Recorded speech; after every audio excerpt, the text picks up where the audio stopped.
Hey, it's your main man, Andrew, coming back, by God, one more time for our campaign building video. And now I'm going to explain more intricacies for those who wish to create their own fantasy campaign. Not specifically Dungeons and Dragons, but that's the base from what I'm really talking about here. I'm trying to make this broad enough that you can extrapolate these ideas and incorporate them as you wish into Warhammer or into any other game world, because any of them you can take the tools of the system there, the races and such, and port all that information over, and to create your own campaign world, which gives great rich flavor and a mysterious setting in which the players aren't going to know, because the players cannot pick up a PDF of your campaign world unless you're Ed Greenwood or someone like that who has been able to publish.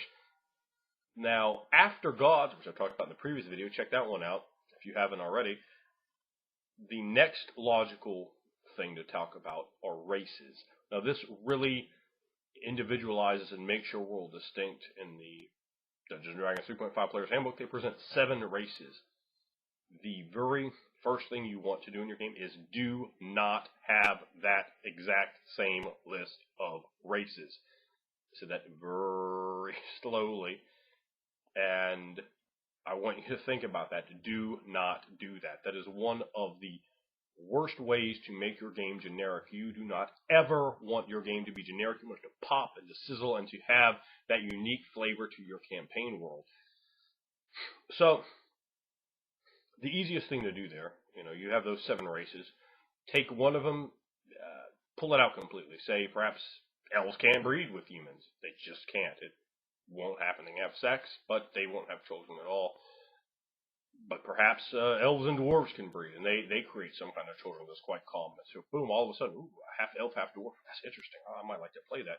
What if instead, you take the gnomes and it used to exist, 7,000 years ago gnomes exist, but there were 8 races that existed at that time, in addition to a lot of what else has existed, that were destroyed in a hobgoblin pogrom is coming through in the day of darkness, and they just shattered the world and slaughtered races as well as they want to commit genocide against races. And then who's going to stop them? They're a horde of hobgoblins, and perhaps hobgoblins even have amongst their culture some regrets for some of these things that are done. But on the stone tablets of Damar, it's found and shown the prophecy that the hobgoblins have come and will come again as a wave of liquid steel washing across the land, slaughtering all and leaving blood in their wake.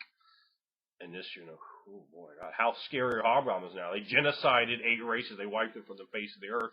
And, you throw them in backstory. Players like, oh, the hobgoblins aren't these little jabroni monsters anymore. Perhaps even hobgoblins are a viable player character race. There's perhaps factions of them that are not as evil. They could have had social evolutions and be able to get along fairly well. And then you incorporate other ideas. Well, they're these great weapon makers. In my campaign world, hobgoblins are the masters of making weapons and armor, not dwarves. Hobgoblins are absurdly talented at that. Masterwork weapons are pretty much coming from hobgoblins. You have a hobgoblin sword. Wow, that's styling right there. So, first of all, for playable races, I think 7 for me is a little too low of a number. I think probably more like 9 to 15, depending on what you're doing in your campaign and how long you've been game mastering, is a better, more acceptable number. You can bring in all sorts of races. Do not be afraid to create your own, but be careful. Don't, make a race that has, a +4 strength bonus, a +2 con, so -2 dex, intelligence, and charisma, and is large size, and has like a +3 natural armor class, and no ACL bonus. Don't do that. I saw someone make something exactly like that in the game. It wasn't a good idea, because it was grotesquely imbalanced. Like, oh, there's giant people around it. Well, it's not a good idea, because these are grossly imbalancing things. I wouldn't recommend making any playable race of the large size. It just creates a lot of problems. It's a problematic category. I would suggest that, particularly being that the majority of us here on YouTube are male who are running these games, not to make all of your character types masculine. I have in the past kind of done that in campaign worlds that I've created, like Because I like the really, tough masculine stuff. Like, let's make ogres and hobgoblins and orcs and fuck elves. We're not gonna have any fucking elves and gnomes but dwarves are masculine enough for most of the time. So, I like those really brutish, heavy hitters like that. I enjoy those for player characters, and but not everyone's gonna have the same preferences. So you want to have with races. Really, what you want is not just your own preferences, but a broad enough array that anyone coming into the game can find something. Oh yeah, I really like halflings, and you might not be able to stand halflings, but you need something small size, something a little cute. Don't make anything too snarfy, if you get what I'm saying. But come up and make things a little bit, different. So maybe you have your particularly feminine elven race over here, and then you have, maybe ogres in your game are like 7.5 foot tall, so they're not quite large size, and they're just looking playable. People look at them as big, stupid brutes who you're just like, ooh, I probably wouldn't want to upset that guy, but flip him a copper and he carries your goods off the ship because he's a porter.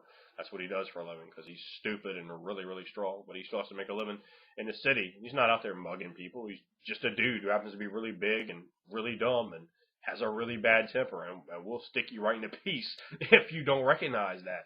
So, you can bring something like that in. So, what I would also suggest is now we've said, you get rid of one of the race. Maybe take another one, have one race that doesn't exist out of those 7. Maybe you kill another one off entirely. Then you have maybe 5 of them. Take 2 of them and really change them. Maybe you change humans by making humans they're like the brand new kid on the block. People are other races who are thousands of years old are looking at these guys who are perhaps even just a couple hundred years old. Because remember, you don't need to have science or evolution. It's Dungeons and Dragons, and gods say, this clay now lives, and we call it man. And the other race is looking, going, oh, what are you doing? Ooh, you breed fast, vermin. So, you can bring an aspect like that in. You could take elves and make elves horribly carnivorous creatures that have a hunting culture, and they hunt other races, and they eat them. Who's had a campaign world where elves that are 6.5 foot tall will eat you, and they have perhaps some vaguely reptilian-like characteristics. That is a great change there to showcase and highlight some things differently. But remember, when you make that difference, make it all go back, make the ecology make sense, put everything in its place, and as long as everything is in its place, it tells a story for you. As a game master, all about telling the story, and when the pieces themselves are subtly telling a background story, that adds to what you're doing very, very fully and easily. So, another thing to think about is the typical alignment. I like to put on a 100-point scale and then percentage it out over the 9 alignments. To say, for example, let's look at orcs. So, in my campaign setting, orcs, typical alignment is neutral good, but I never liked the neutral good, always, sometimes, most of the time, or whatever, they would do in the different editions. But let's say if we actually look at it and we break it down onto a 100-point scale, there's 2 million orcs in the world, let's say. In the entire world, there's a population of about 2 million orcs. Let's break it down on a 100-point scale and say 61% of them are neutral good. 11% are chaotic good, 9% are lawful good, 6% are chaotic evil, 4% are neutral evil, 7% are true neutral. I'm just kind of coming off the top of my head, so I don't know how many numbers I'm running there. But you kind of get my point, so you can look back and go, okay, and you have a timeline, so you can delineate when each race has shown up. If orcs have shown up 25,000 years before elves did, and elves showed up 10,000 years before humans did, you have a lot of history. You've already been building your history here, and history is important. But when you have a skeleton from your races, from your gods, and these things are put together, it makes sense. With the races, you want to go through things. Who are their allies? What are their prejudices? What are they likely to act, how they likely to act? Or perhaps orcs and elves in your campaign world are the fastest of friends, but boy, they can't stand an ogre. And if an ogre gets near them, they're going to attack it, or perhaps they're horrified of them. They'll just run. Like they're a rumor. Oh, an ogre's coming up over the next hill. We have to go. And, they're all in their cellars. Oh, there's no ogre coming, but, they could have that. They look at racial superstitions and what the races are really good at. And again, you can take the races and kind of change them around. Perhaps elves actually have very poor hearing in your game. You give them penalties. One thing the Dungeons and Dragons is addressed very, very poorly are flaws. Like almost everything is up, other than that one little stat that they bump down by 2. Races don't really have any flaws. How about you dwarves that just can't swim at all? They just can't. You throw them in the water, they will just drown. That's why they're scared to go out on the water. The dwarves like, I'm not going to do that because I'm finna drown. My stumpy bitch ass is finna drown like a rock to the bottom of the ocean. And you can talk about, where the gods made them. They weave the gnolls out of grass, the humans out of clay, the dwarves out of rocks, the hobgoblins out of steel, the elves out of sunlight, and so forth in this cosmology built up, and they can bring that in as an additional name, and even slangs, maybe a gnolls, the gnolls cackling, human, you are, Clayman, talking about you're gonna bake him in the sun and shatter him across the prairies, across the grassland in which the gnolls home. Taking in and bringing these sort of ideas, and it's very important to make the races have a semblance, a place in the world, relationships to each other. That's very important. Which races can live together, which races can't. How do they interact?